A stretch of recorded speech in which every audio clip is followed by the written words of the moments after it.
इस कथा को आध्यात्मिक रामायण से लिया गया है। श्री रामो करुणा सिंधु सर्व जीवदयापड़ नागिन्या पाप विनाशाय यत प्रकटितम महत। दंडकारण्य के घने जंगलों में, जहां सूर्य की किरणें भी बमुश्किल जमीन तक पहुंच पाती थीं, एक अद्भुत रहस्य छिपा हुआ था। वहां एक वेश्या रहती थी, जिसे सब लोग नागिनी के नाम से जानते थे।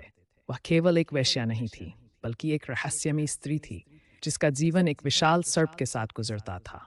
लोग कहते थे कि वह सर्प ही उसका जीवन साथी है, जो उसकी रक्षा करता है और जिसे उसने अपने जीवन का अभिन्न अंग बना लिया है। नागिनी का जीवन अंधकार और दुख से भरा हुआ था। समाज ने उसे त्याग दिया था और उसकी आत्मा सर्प की तरह विषाक्त हो चुकी थी।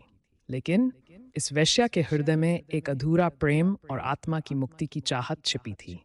वह जानती थी कि उसका जीवन इस सर्प के बंधनों में उलझा हुआ है, लेकिन उसे यह समझ नहीं आता था कि उसकी मुक्ति किस प्रकार होगी। हर रात वह विशाल सर्प उसके चारों ओर लिपट जाता था, जैसे उसका जीवन उसी में बस गया हो। यह सर्प केवल एक प्रतीक था, जो उसके जीवन के बंधनों और पापों का प्रतीक था। नागिनी इस बंधन से मुक्त होना चाहती थी, लेकिन उसे नहीं पता था कि कैसे। वनवास के दौरान एक दिन भगवान श्री राम, लक्ष्मण और सीता जंगल के भीतर उस ओर जा रहे थे। वह स्थान जहां नागिनी रहती थी, जादुई रूप से आकर्षक और रहस्यमय था। श्री राम को इस स्थान पर कुछ असामान्य महसूस हुआ।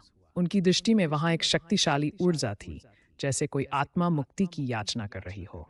श्री राम ने अपनी करुणामयी दृष्टि से उस स्थान का निरीक्षण किया और लक्ष्मण से कहा, यहाँ किसी की आत्मा मुक्ति की ओर पुकार रही है, हम इस ओर क्यों न चलें।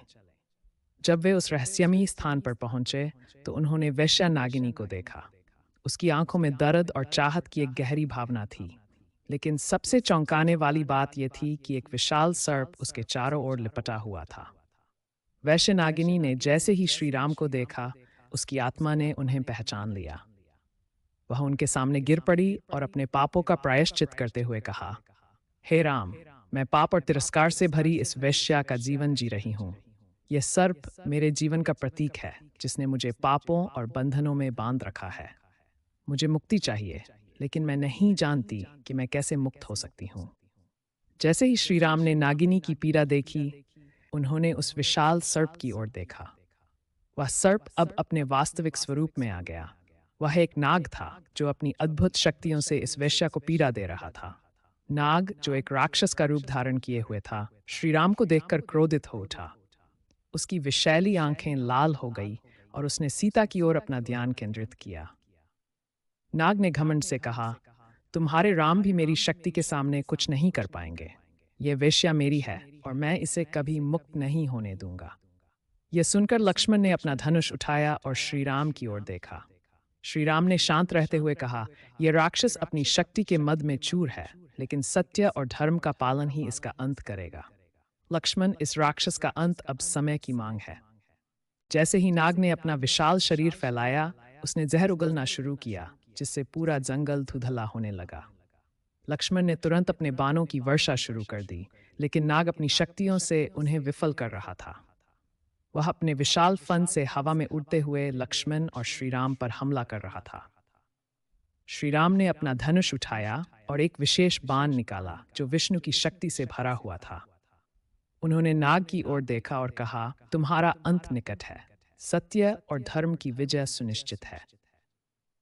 श्री राम ने वह दिव्य बाण चलाया, जो नाग के शरीर को भेदता हुआ उसे घायल कर गया। नाग का शरीर जलने लगा और उसकी शक्तियां धीरे धीरे खत्म हो गईं। अंत में नाग ने हार मान ली और अपनी असली पहचान प्रकट की।